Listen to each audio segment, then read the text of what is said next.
Welcome back to the Star Trek Critic, where we analyze the shows in ways you never heard of before. In today's episode, Picard is a little teapot. Did you ever notice they slide the planet sideways to make it look like it's rotating? Picard is using a Kindle and a laptop at the same time. Not much has changed in 300 years. The first point is lost for Deanna in a catsuit to boost ratings. Deanna sings from Frankie Goes to Hollywood. Not only do the Togwans no longer allow outsiders to visit the ruins, they don't even let them on the planet. I mean, why are they having this council on the ship instead of on the surface? Deanna says, I doubt they see you as an amateur. Then Picard says, but they all saw me on Life Force. Picard admits he did his homework, but Livingston the lionfish ate it. Back in his quarters, Picard embraces his Horgon. That's a little disgusting, don't you think? This, of course, is the return appearance of Vash. Now his Horgon is pointing straight out. How did they get away with that on family TV? And now Vash grabs his Horgon and they cut away to the opening credits. Aww. Vash brags about her magic skills, and as you can see, this scene takes place the next morning, which means during the opening credits and commercial break, they did the Horgon dance. I don't think Vash misses him as much as she says she does, or they would have been MySpace friends at least this whole time. See that look she's giving him? It means she's lying. Now she says, didn't the sex prove that to you? Right when Beverly appears, Vash has her fingers in her mouth. That's weird. Picard introduces her as Dr. Beverly. Picard says, I love you. Beverly says, yes, I know. That's why there's a different girl in my chair. One point lost here. Jean-Luc is a very private person. He would not tell her about all his co-workers on the ship. Vash says, Beverly, let's go around the ship and make up embarrassing rumors about Captain Picard like we did when we were 12-year-old girls at slumber parties. Beverly's saying, that is a great idea. As usual when confronting women, Picard's response is, What Vash is really saying here is, Jean-Luc, you are so screwed right now. Beverly's look is saying, yeah, we got you good this time. And Picard's look is saying, I'm screwed. This is Riker doing his, I'm gonna get laid tonight double take. The next point is lost because Tinford is definitely not set up for a council's reception coming later this afternoon. And what kind of drinks are they going to consume so early in the morning? Just how does Riker get so lucky with the crappy pickup lines he has? He must pay them. Vash says, you must be Commander Riker. Picard said you're a bit of a creeper. Beverly spills the beans. So, you didn't know this, but Riker arranged for this call to get Beverly out of the way so he could make his move. What an asshole. She does have a point here, but she never contacted Jean-Luc in that year either. Both of them have an interest in archaeology, so they had something to talk about during that time. 1 point lost for a single set of doors on the turbolift. 1 point lost for Riker walking right past the chief of security and not saying, Commander Worf, this is Captain Picard's girlfriend that he met on Risa. 1 point lost for a reflection of a boom mic. Of course, Riker's not thinking with his brain right now. His hands are covering where he's thinking from. And Vash is not the guest of the captain because Worf would have been the first to know, and there's no way in hell she should be allowed to sit in that chair. She's like, this is just like the Star Trek experience at Vegas where they take your picture. Picard, of course, is pissed and sends Vash to her room, then says he will be right over for another Horgon dance, right in front of the crew. Vash says, by all means, I look forward to it. Riker and Worf are both thinking, yeah, they're gonna do it again. Over in 10-4, Deanna says, I love you. Vash says, I know. Worf is checking out the legs of Captain Picard's girlfriend. Vash rips apart Jean-Luc. She has a point, but they really haven't talked in a year either. Picard says he doesn't really talk about his hookups, and Vash says, that's why you're still single. As usual, Picard's response is, This walk tells Riker that Picard's not getting laid tonight. And then Q shows up to say, I'm here to make your life even more miserable. This screenshot turned out pretty good.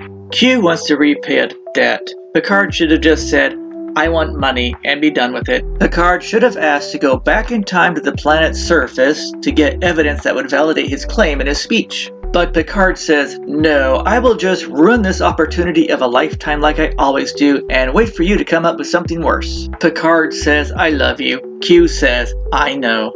Picard thinks nobody will know he's sneaking over to her door if he claims he's the first baseman. Picard uses the old line, it's not what it looks like, I can explain. That line never works. Picard then snoops around her room and says, how could you do this? You stole these farming tools from a little old man and woman who just had their planet destroyed, and now the narrator's going to take a point for reused props. Vosh says, if you're gonna side with the narrator, you can leave. So Picard says, I'm leaving. And instead of getting Vosh in his bed, he now gets Q. What a buzzkill. Q learned Picard's weakness is women, just like all the Trekkies that watch the show. Q must think appearing as a woman would have scared Picard more. Picard is sick of unsolicited bad advice. I get that all the time too. Picard walks in and says, hey, this conference room looks just like a redressed set of 10 Forward. Picard explains the mystery of Tegus 3. Gentlemen and ladies, the reason we are not on the surface is not because of the Tegans at all. It's because the producers were too cheap to build a new set. So let's talk about Dixon Hill instead. While in the audience, Deanna sprung a leak.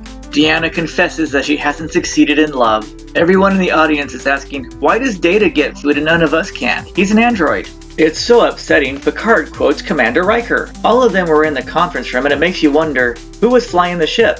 Deanna wants to know, is this Tegus 3? Picard says, no, the producers were too cheap to create that set. 1 point lost because only the main cast got transported. That's just too obvious.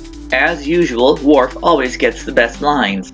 I protest. I am not a merry man. In reality, not one of them looks like the Robin Hood characters. Do any of them look like this? A note, Sir Guy was actually in a Robin Hood movie in 1957. If you notice, Data has a bald cap over here in Nottingham, but here he has hair. Q would not make that mistake, so -1 point. Picard and Q argue like they've been married for 30 years. Back at the castle, that building on the left is a modern building, so -1 point.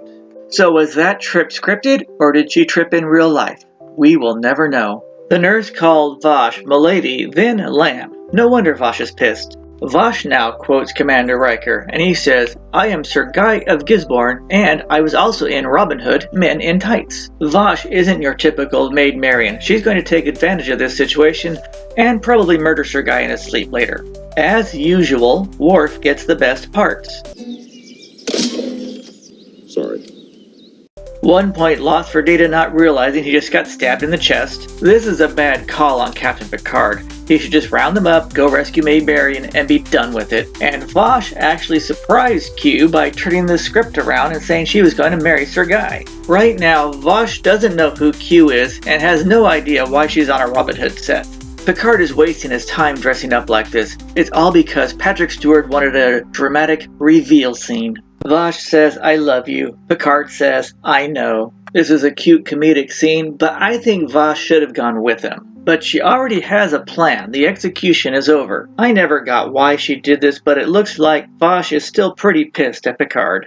And again, Vosh threw Q for a loop. Here's where you learn Vosh is left-handed. The servant woman says, stick with Sir Guy, he's got money. And now Q makes his move on Vosh. Vosh questions her existence. Q wants to examine her. But in reality, I think Q just wants to see somebody's head get chopped off. You will never guess in a million years who these 4 monks are. Picard now argues with Vosh like they've been married for 30 years. Vosh admits to grabbing his sword. Q wants to know if this entire scenario was worth it. I say it wasn't. Now Vosh is pissed off at Picard and the narrator. Of course, if Patrick Stewart gets a dramatic reveal, Riker, Geordi, Worf, and Data also get one too. What happened to Worf? Q now quotes the Queen of Hearts. Look closely, 1 point is lost here because the chip Data throws actually bounces out of the fire pit. 300 years in the future, in an imaginary sword fight, swordsmen still say stupid shit. Q decides he's going to eat during the fight just like Cyrano Jones did. Riker and Geordi are both thinking, didn't we just do this on the holodeck with Barclay? Vosh throws a guard off the wall. 1 point lost for Beverly fighting with a pot. 1 point lost for Deanna fighting with a pot. These paintings of women with swords are 500 years old, so women used swords if they needed to in those days. Well, Sir Guy falls, Picard heads up the stairs, and now he heads up the stairs again, so -1 point. Picard gets the girl, Q brags about how great he is and how weak Picard is, and then they all end up back on the Enterprise. The conference room is empty, so you never really learn how much time has passed. Just as Picard's trying to figure out how he'll explain this to Starfleet, Vosh returns.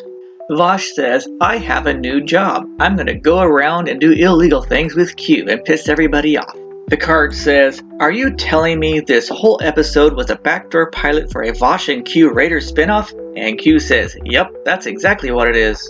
Picard says, "It's never gonna work, now get out so I can kiss her." Shout out to the costume designers. Vosh looks really good in this outfit. And we will see her again on Deep Space Nine. Picard is thinking, wait a minute, I got the girl, but I didn't get laid. What kind of ending of a show is that? Joy Staten was the maid and was on Voyager's Murder, She Wrote and Dexter. Clive Reville is a New Zealander and a master of foreign accents. With 200 screen credits, was also the Emperor's voice in The Empire Strikes Back. Jennifer Hetrick was on Sliders, The X-Files, and tons of commercials.